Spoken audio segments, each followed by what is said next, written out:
Hello and welcome to your second video for 6.2 day 1. Today we're talking about compound interest.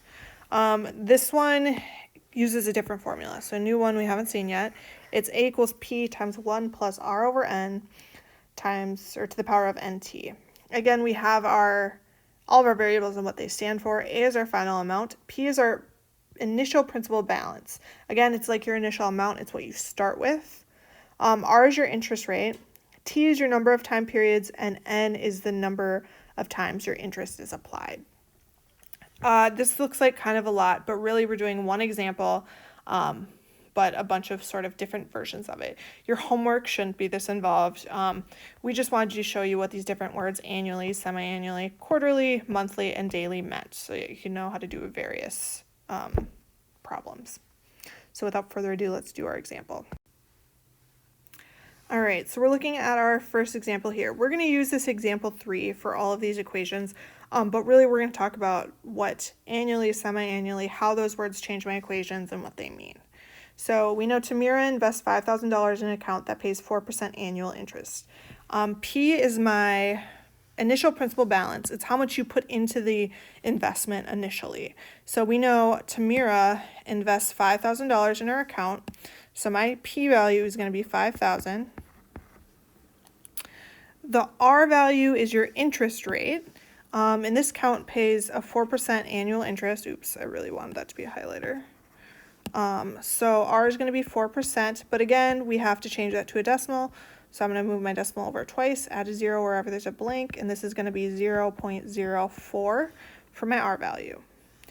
We will use the same P and the same R for every problem on this page. So the first thing we're going to talk about is how much will there be in the account after 3 years if the interest is compounded annually.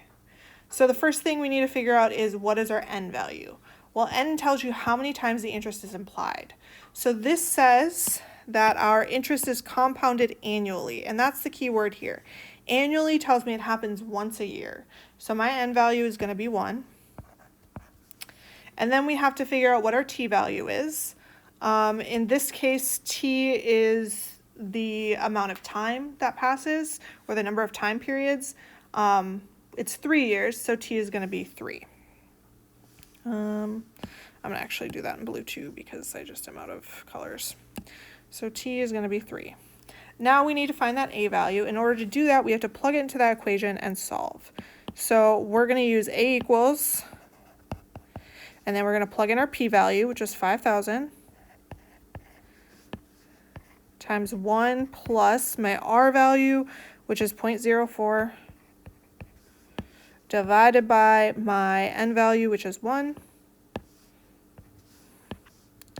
and then times N, or to the power of NT. So my N value again is 1, and my T value is 3, so 1 times 3. I'm going to simplify a little bit, and I'm going to write it all in black. So we know we have 5,000. If I do 0.04 divided by 1, I just get 0.04. So I really have 1 plus 0.04 to the power of 3. Again, if you want to simplify a little bit more, you could do 5,000 times 1.04 to the power of 3.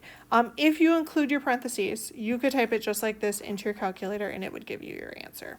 Either way, whatever works for you.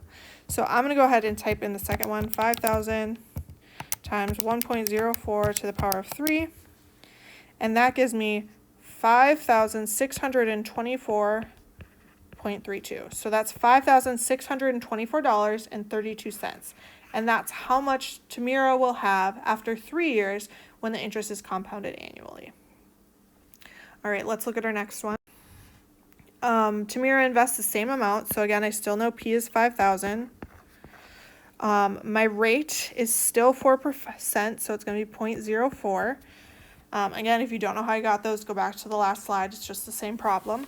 We want to know how much will there be in the account after 3 years if the interest is compounded semi-annually. Now, semi-annually tells me this happens twice a year. So twice a year you get interest compounded on it. Again, my T value is going to remain the same. It's again going to be 3 years. And then we have to plug it in to find A. Really, the only change here is that we're talking about semi-annually instead of annually. And so when we do these problems today, the rest of them, the only thing that's really going to change is your end value. Again, we're going to go ahead and plug everything in. We have A equals, my p-value is 5,000 times 1 plus r, which is 0.04, divided by n, which is 2, times n to the power of t, or to the power of nt. My n value is 2, my t value is 3. Again, if we simplify, we have 5,000. We really have 1 plus 0.04 divided by 2 is 0.02. And then to the power of 6, I did 2 times 3. Again, at this point, you could just type it into your calculator, 5,000 times 1 plus 0.02 to the power of 6. Again, make sure that middle stuff is in parentheses. When you do that, you get 5,630.812. Again, we're going to round to 2 decimal places because we're talking about money. So really, since that's a 2, you round down, and it would be $5,630.81. That is how much Tamira will have after 3 years if her interest is compounded annually.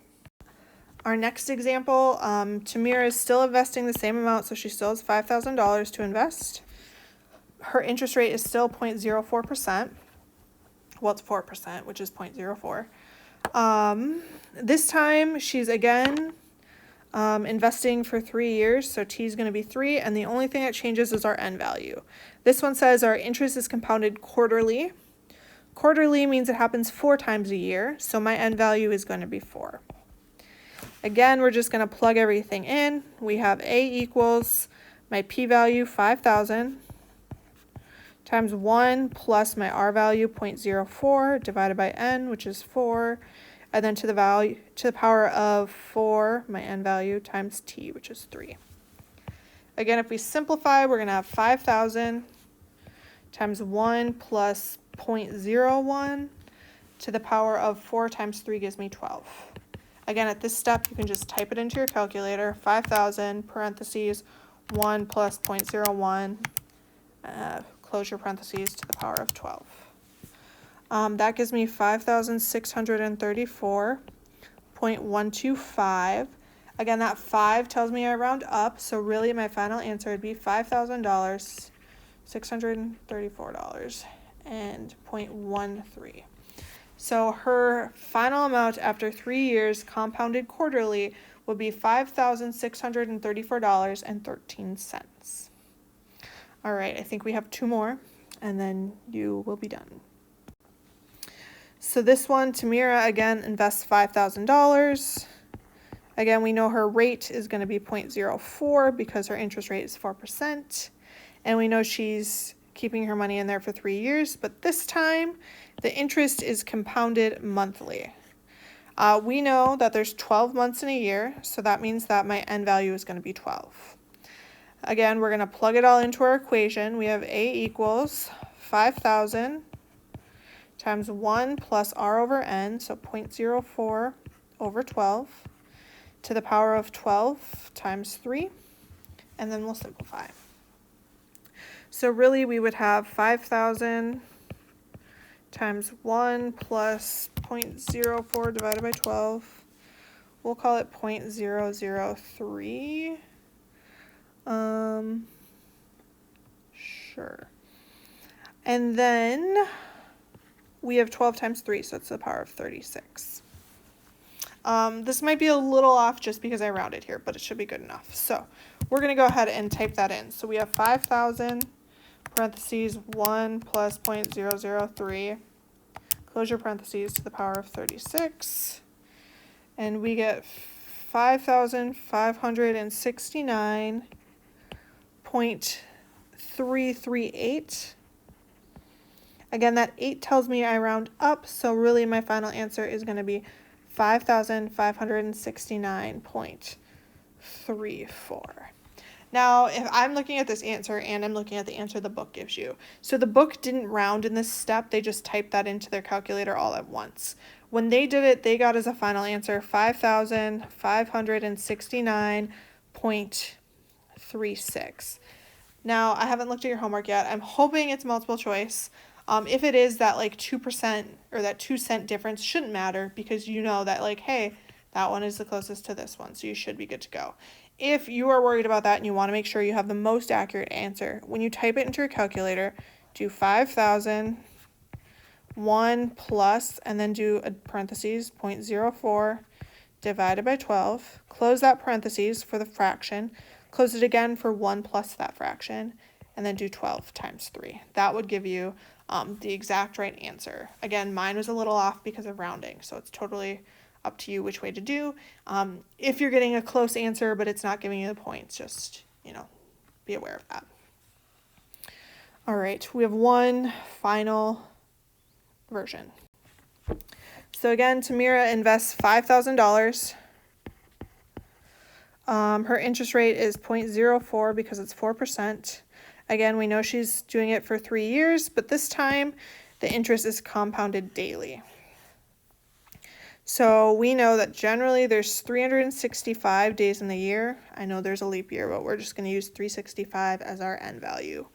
Again, we're going to plug in everything into our equation. So we have A equals my p-value, which is 5,000, times 1 plus my r value, 0.04, divided by 365, which is m, to the power of 365 times 3.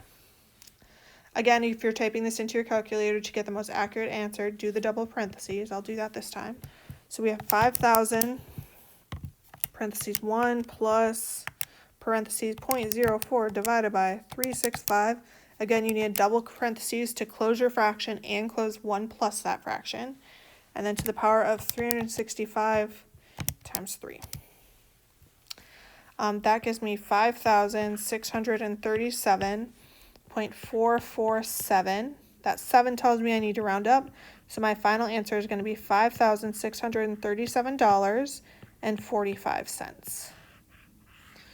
All right, thank you so much for watching. I tried to do this as quickly as I could, so I'm not wasting your time. Again, please reach out to your teacher if you have any questions. All of these numbers we found have been our A values, so whatever I boxed or found as my final answer, you should type in. Again, thanks for watching. Let us know if you have any questions.